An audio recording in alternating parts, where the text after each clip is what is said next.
Guys, उम्मीद करता हूँ आप सब खैरियत से होंगे और आप सबकी ट्रेडिंग अच्छी जा रही होगी। जैसा कि इंडेक्स का इस टाइम हालात हैं, तो कोई 1,500 पॉइंट मार्केट ने निकाले थे कल के रोज़।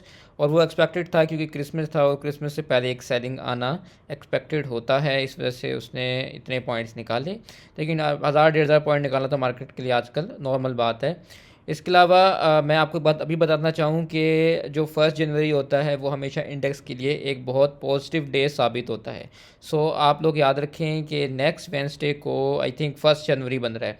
सो उससे एक दिन पहले अगर आप कोई अच्छे स्टॉक्स जो बॉटम पे आपको मिल रहे हो, अच्छी सपोर्ट्स पे मिल रहे हो, उनको कंसीडर करें विद स्टॉप लॉस, तो आपको एक अच्छे गेंस मिल सकते हैं। क्योंकि 1 जनवरी को हमेशा अगर आप सीजनल एनालिसिस करें तो आप देखेंगे कि 1 जनवरी हमेशा मार्केट के लिए एक बुलिश डे जो होता है वो हमेशा होता है। तो इसलिए अगर हम उस दिन हमारे पास कोई भी स्टॉक होल्डिंग में हो, अच्छे स्टॉक्स हों या ऐसे स्टॉक जो बॉटम पे हों और जिनमें रिवर्सल एक्सपेक्टेड हो, तो वो एक अच्छे गेंस दे के हमेशा जाते हैं।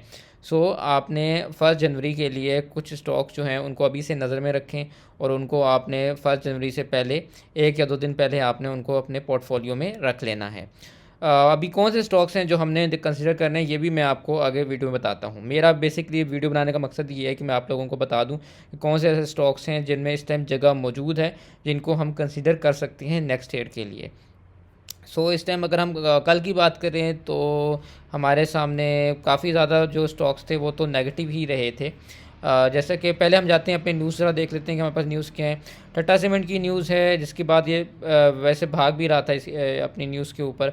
एफएफसी की भी जो है इसने इशू किए हैं शेयर्स। एफएफसी के साथ क्या होगा, यह ज़ाहिर सी बात है, जब मार्केट में शेयर्स आएंगे तो बहुत से लोग उन शेयर्स को सेलिंग पे जाएंगे। लेकिन साथ ही बहुत से लोग ऐसे हैं जो इसमें उसके बाद जब डिप आएगी तो उस पर वो एंट्री लेंगे इसमें एक अच्छे गेंस लेने के लिए, क्योंकि ओब्वियसली सबको पता है एफएफसी का एक बहुत बेहतरीन फ्यूचर है। एफएफसी से एफबीएल का मर्जर जो है, इसके बाद इसमें एक मज़ीद अच्छे गेंस एक्सपेक्टेड हैं। मैं तो ख़ुद भी इसमें एंट्री लूँगा और मैं आप लोगों को रिकमेंड करूँगा कि एफएफसी एफबीएल में मर्जर के बाद एक अच्छे गेंस आने मुतवक्के हैं।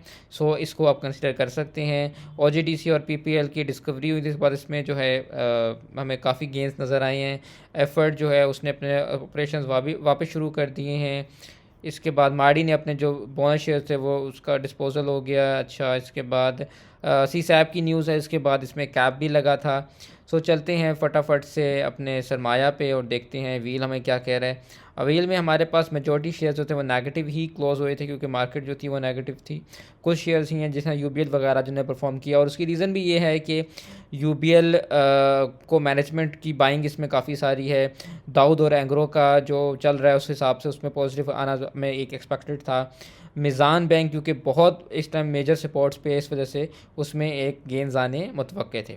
अब फटाफट से चलते हैं अपने स्टॉक पे। पहले मैं आपको इंडेक्स की सूरत हाल बता दूं कि इंडेक्स में क्या हो रहा है। देखें, जहाँ तक इंडेक्स की बात है तो इंडेक्स का मैंने अपने जो व्हाट्सएप ग्रुप है उसमें भी कम्युनिटी को बता दिया था कल ही। अगर आप लोग अभी तक मेरे व्हाट्सएप ग्रुप में नहीं है तो मैं इसका लिंक वीडियो के डिस्क्रिप्शन में और चैनल बायो में डाल दूंगा, आप जाके ज्वाइन कर सकते हैं। फ्री ऑफ कॉस्ट है, कोई चार्जेस नहीं है। मैंने अपनी कम्युनिटी को कल ही बता दिया था कि इंडेक्स जो है हमारा वो अभी बुलिश ही है और वो ट्रेंड में है। यहाँ से एक गिरावट ज़रूर आई थी, लेकिन उसने मेजर सपोर्ट से ही एक रिवर्सल कैंडल डाल के एक रिवर्सल हमें जो है रिफ्लेक्ट किया है। इसके बाद उम्मीद तो यही है कि कल जब मार्केट खुले तो 113696 की एक रेजिस्टेंस है, इसको टेस्ट करेगी। अगर इसको ब्रेकआउट आता है तो उसके बाद हमें मार्केट जाती हुई नज़र आती है 1,16,000 और 1,17,000 तक जाती नज़र आती है। लेकिन एक बात आप जहन में रखें कि 1,17,000 जो है इसका प्रीवियस हाई था और यहाँ पे जाकर डेफिनेटली इसमें सेलिंग आ सकती है। तो आपने अगर कोई भी एंट्रीज ली हो और आप 117 की तरफ मार्केट को जाता देखें तो अपनी एंट्रीज कोशिश कीजिएगा क्लोज कर लें, क्योंकि मार्केट यहाँ से एक रिजेक्शन लाजमी लेगी, क्योंकि इसका ऑल टाइम हाई है और यहाँ पे हर इन्वेस्टर जो है, जो भी ट्रेडर हैं, वो थोड़ा सा जो है डगमगा जाते हैं। यहाँ पे आपने फ़ौरन से अपनी एंट्रीज क्लोज करनी है। अगर यहाँ से ब्रेकआउट आता है और ब्रेकआउट आके देन एक डिप आती है तो देन हम लाजमी अपने स्टॉक्स में एंट्री लेंगे, क्योंकि उसके बाद हमारे पास मामला क्लियर हो जाएगा। क्योंकि 117 के ब्रेकआउट के बाद हमें 119 की जो रेजिस्टेंस है वो नज़र आ रही है, जहाँ पे मार्केट जा सकती है। इसके बाद चलते हैं अपने स्टॉक्स में। हम कुछ स्टॉक्स देख लें जो मुझे नज़र आ रहे हैं जो इस टाइम बॉटम पे हैं या उनमें अभी काफ़ी गेन और स्पेसेस मौजूद हैं। सबसे पहले हमारे पास स्टॉक है एनआरएल को अगर आप देखें तो इसने यहीं पे आकर सपोर्ट ली है और यहाँ से ऊपर अगर ये मैंने अपनी कम्युनिटी को बल्कि यहाँ नीचे भी दिलाया था और मैंने उनको जैसे ही मैसेज किया ऑलमोस्ट कोई 8 से 10 मिनट में एनरल उसके बाद कैप हो गया था।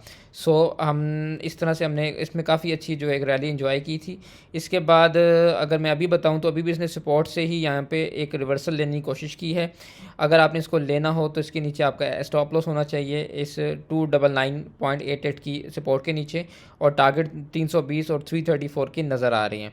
इसके बाद एफएफसी है। एफएफसी में अगर एक डिप आती भी है और ये अपनी इस 373 की सपोर्ट को नहीं तोड़ता, तो मुझे इसमें समझ आ रहा है कि इसमें गेंस आने मुतवक्के हैं 405, 410, 418, और उसके बाद इसका जो प्रीवियस हाई था 434 का, यहाँ को जाके ये टेस्ट करेगा और उसके बाद मुझे उम्मीद है कि मर्जर के बाद ये न्यू हाइस के लिए जा सकता है। सो ये भी एक अच्छा स्टॉक है, देखा जा सकता है। इसके बाद पॉल है।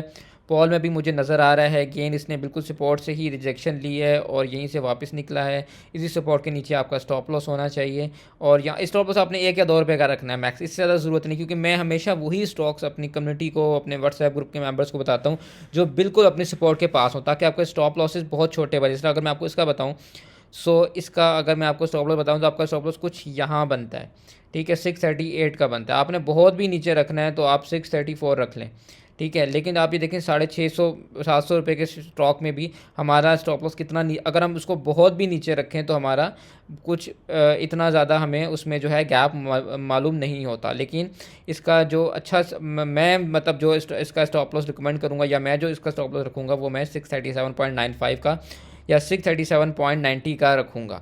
उसकी रीज़न यही है कि मेरा स्टॉप लॉस इतना करीब का बनेगा कि अगर यहाँ से मार्केट नीचे आती है, उसको हिट कराती है, तो मैं यहाँ से बाहर आ जाऊँगा, ठीक है। ये कोई मेरा 7-8 रुपये का स्टॉप लॉस बन रहा है कोई 650-700 रुपये के शेयर में, और यहाँ बहुत से ऐसे लोग हैं जो आपको 150 या 100 रुपये के स्टॉक में इतने इतने बड़े स्टॉप लॉस बता रहे होते हैं। सो हमेशा याद रखें कि आपने वो स्टॉक लेना है जो बिल्कुल अपनी सपोर्ट से स्टार्ट हो रहा है, ठीक है। उससे फ़ायदा ये होता है कि आपको स्टॉप लॉस बहुत जो है करीब का मिलता है, और दूसरी बात ये होती है कि अगर स्टॉप लॉस हिट भी हो तो आपका नुकसान नहीं होता।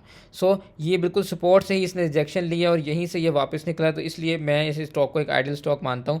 और इसमें अगर ऊपर देखा जाए तो जगह भी बहुत ज़्यादा मौजूद है। एक स्टॉप लॉस आपका बहुत कम बन रहा है, दूसरा 654, 668 और 690 की 3 इसमें रेजिस्टेंस बन रही हैं, तो इसको देख सकते हैं। इसके बाद एफर्ट है। एफर्ट की भी वही बात है कि अपनी सपोर्ट से ही निकला है। आपका जो एसएल है वो 199 का हो सकता है, 199 भी अगर आप रखते हैं तो देखें 2 रुपये का आपका टोटल स्टॉप लॉस बन रहा है 200 रुपये के शेयर में। इसके साथ आप क्या चाहते हैं, ऊपर जाता है तो 203, 205, 218 है, और उसके बाद ये इसको चाहिए कि ये न्यू हाइस बनाने जाए, काफ़ी टाइम से यहाँ पे फंस रहा है। इसके बाद हमारे पास यूबीएल बैंक है। यूबीएल को मैनेजमेंट बाय कर रही है, जिसका मतलब यही है कि इसमें एक गेंस आने मुतवक्की हैं। आपका जो स्टॉप लॉस बनता है वो आप 360 का रख सकते हैं, 5 रुपये का स्टॉप लॉस है। 380,404 का आपके इसमें गेंस नज़र आ रहे हैं। इसके बाद एमसीबी है। एमसीबी में भी काफ़ी गेंद, लेकिन भी थोड़ा सा डाउन ट्रेंड में, लेकिन अगर ऊपर देखा जाए तो 292 तक इसके पास जगह मौजूद है जहाँ ये जा सकता है। इसके बाद मीज़ान बैंक है। मीज़ान बैंक का तो मैंने आपको पहले ही बताया हुआ है, अपने कम्युनिटी मेंबर्स को भी मैंने उसकी बाय कॉल दी हुई थी कि 210, 212 की रेजिस्टेंस है, और यहाँ पे आप कुछ ले सकते हैं, और अगर लेके आपने एसएल रखना है तो 209 का एसएल रख दें, हिट हो आप बाहर आ जाएं। दूसरे बाद इसके बाद जो सपोर्ट है वो 195 से 197 की, वहाँ पे आप बाइंग कर लें, और जहाँ बाइंग करें उससे 2 रुपये नीचे 194 का आप एसएल रख लें, हिट हो आप बाहर आ जाएं। लेकिन अगर नहीं हिट होता तो और ये सस्टेन कर जाता है तो ये आपको अच्छे गेंस देगा। और आप देखें इसने 210 वाले को नहीं तोड़ा और यहीं इसको सस्टेन किया, और आप देखें कि अभी इस टाइम 224 ही लगा के आया। और उसके बाद इवन हमारे भी इसमें 2-3 बार हमने इसमें बाय कॉल ली है। इसके बाद अगर इसमें आप देखें तो इसमें काफ़ी जगह मौजूद है, इवन इसमें 280 तक की जगह मौजूद है। इसके बाद एचबीएल है। एचबीएल फ़िलहाल डाउन ट्रेंड में है, लेकिन ये एक फ्लैग पैटर्न, वो रेक्टेंगुलर पैटर्न बना रहा है, जिसके बाद मुझे इसमें काफ़ी गेंद नज़र आ रहे हैं। एक बार ये यहाँ से इस बॉक्स को ब्रेक करता है तो 169, 177 और 182 के टारगेट्स इसमें नज़र आ रहे हैं। इसके बाद नेशनल बैंक है जो काफ़ी गिर चुका है और यहाँ पे गैप्स भी मौजूद हैं, और मुझे लग रहा है कि यहीं से ये 57 से ही डबल बॉटम करके निकलेगा। अगर निकलता है तो उसके पास ऊपर 78 तक जगह मौजूद है। इसके बाद फैसल बैंक है। फैसल बैंक में भी मुझे जगह जो है वो 55 तक नज़र आ रही है, 47 पे अभी है। इसको चाहिए कि ये इस सपोर्ट को अपनी जो है सस्टेन करे, यहीं से इस सपोर्ट को इसे सस्टेन करना चाहिए। अगर करता है तो यहाँ से ऊपर काफ़ी अच्छे टारगेट्स मौजूद हैं। इसके बाद हमारे पास क्लोवर है। ये भी काफ़ी ऊपर से गिरा है, इसका जो हाई था अभी इसने लगाया वो 60 का लगाया है, और अभी 45 है, मतलब 15 रुपये आपको इसमें भी मिल रहे हैं। अगर ये इस सपोर्ट को सस्टेन करता है तो इसी के नीचे आपका 44.86 का एसएल, आप देखें कि 50, 60 पैसे, 70 पैसे का आपका एसएल बन रहा है, और आप बहुत भी करें तो आप 44.2 रख दें तब भी आपका ₹1 का एसएल है। और आप देखें ऊपर आपके पास जो गेंस हैं वो ₹60 तक, ₹15 के गेंस मौजूद हैं एक लाइक 40-45 रुपीज़ के शेयर में। इसके बाद डीजीकेसी है, डीजीकेसी में भी 112-111 तक जगह मौजूद है, लेकिन डीजीकेसी को चाहिए कि ये इस अपने सपोर्ट को सस्टेन करे। अगर ये सपोर्ट को सस्टेन करता है और यहाँ से ऊपर निकलता है तो 96 का आपका एसएल है, टोटल आपका कोई 90 पैसे का एसएल है और ऊपर 111-12 तक जगह मौजूद है। इसके बाद नेटसोल है, नेटसोल में मैंने मेंबर्स को अभी कम्युनिटी ग्रुप में भी बताया था कि इसको कंपनी बायबैक कर रही है। जैसे ही इस बॉक्स का ब्रेकआउट है आप देख सकते हैं 164 और 170 का तो वैसे ही टारगेट इसमें मौजूद है। इसके बाद हमारे पास एवीएन है, एवीएन में भी जगह मौजूद है। एवीएन ज़रा डबना ये यहाँ से अगर रिवर्सल लेता है 57.27 से तो उसी के नीचे एसएल और ऊपर जाता है तो हमारे पास उसका जो हाई था वो 70 का हाई भी मौजूद है जिसको ये जाके टेस्ट कर सकता है। इसके बाद एफसीएल है, एफसीएल ने भी यहाँ पे एक गिरावट दिखाई और यहाँ से अगर इसे सस्टेन करता है तो इसी के नीचे आपका एसएल हो जाएगा कोई आई थिंक 24 इशारिया आप इसको 24.50 भी रखते हैं तो आप देखें कि 20-30 पैसे का एसएल है, लेकिन ऊपर 28 तक जगह इसमें मौजूद है। हपको है, हपको वैसे तो मैं आजकल रिकमेंड नहीं कर रहा किसी को, लेकिन जगह की जहाँ तक बात की जाए तो इसमें जगह तो मौजूद है। इसका जो प्रीवियस हाई था वो 163 का था कुछ, सो इसमें भी कोई 30-35 पैसे तो मौजूद हैं। माड़ी में जगह मौजूद है, माड़ी यहाँ पे थोड़े दिन फिर सकता है अगर यहाँ पे ये कुछ देर जमा होता है और ये 680 का अपना बॉटम नहीं ब्रेक करता, सो इसको आप देख सकते हैं वापस 900 के हाई के लिए। ऑक्टोपस में हमने क्या करना है, ऑक्टोपस का देखिए मैं एक बात कहता हूँ कि ये स्टॉक जो है काफ़ी तेज़ी से भागता है, ऊपर जाए नीचे जाए, तो इसमें ये होता है कि अगर आप टाइमली बेसिस पे ना निकलें, प्रॉफिट बुकिंग ना करें, लॉस बुक ना करें तो इसमें फंस जाते हैं। अब देखें जो बंदा इसको 115 पे लेके बैठा था वो तो अभी तक फंसा हुआ है ना, तो आपने इस स्टॉक में ये करना है कि इसका एसएल 69.80 का बन रहा है, कोई 40 पैसे का एसएल है, लेकिन ऊपर इसके बाद 115 तक जगह है, काफ़ी जगह मौजूद है इसमें। ये देखें आप, इसमें काफ़ी जगह मौजूद है इस वक्त, तो इसको भी आप देख सकते हैं। लेकिन एहतियात से लेना है इसको, क्योंकि ये शेयर जो है काफ़ी फंसा देता है, अगर आप इसको टाइम पे ना निकले तो फंस जाएंगे। इसके बाद हमारे पास एच कार है, एच कार ने भी सपोर्ट से रिजेक्शन ली है, ऊपर 350 तक जगह मौजूद है। इसके बाद ATBA है, ATBA में भी ऊपर 420 तक जगह मौजूद है, 403 और 420 दो टारगेट्स हैं। इसको चाहिए 380 से कहीं सपोर्ट ले या फिर अपनी यही जो इसकी प्रीवियस सपोर्ट थी ये वाली, यहाँ से कहीं से सस्टेन करे ये इसको।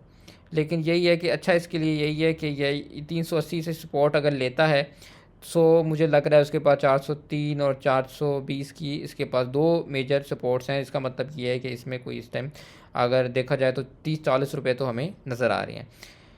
इसके बाद आई थिंक टॉम सेल को देख लेते हैं। टॉम सेल में भी काफ़ी जगह मौजूद है, बेचारा काफ़ी टाइम से डिप्रेस्ड हुआ है, लेकिन इसमें भी 43 तक जगह मौजूद है।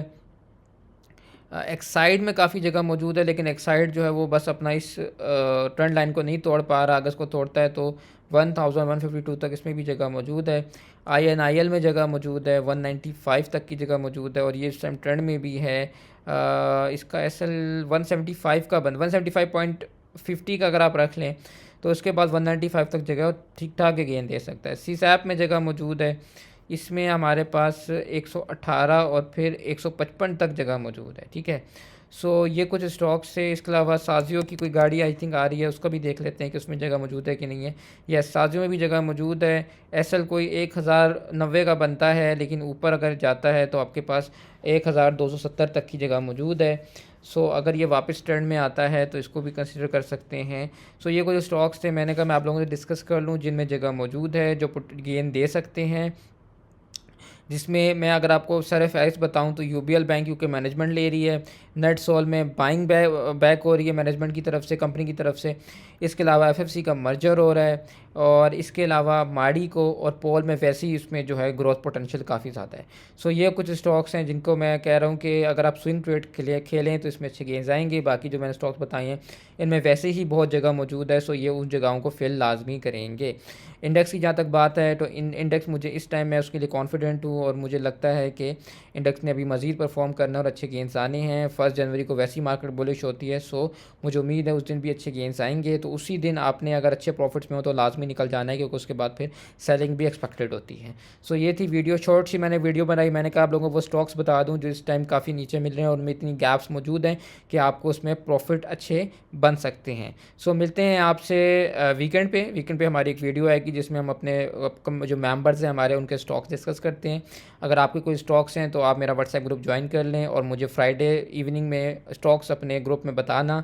सो मैं उस पर फिर एनालिसिस करके वीडियो पोस्ट कर दूंगा। सो मिलते हैं आपसे फ्राइडे को, तब तक के लिए take care and good bye.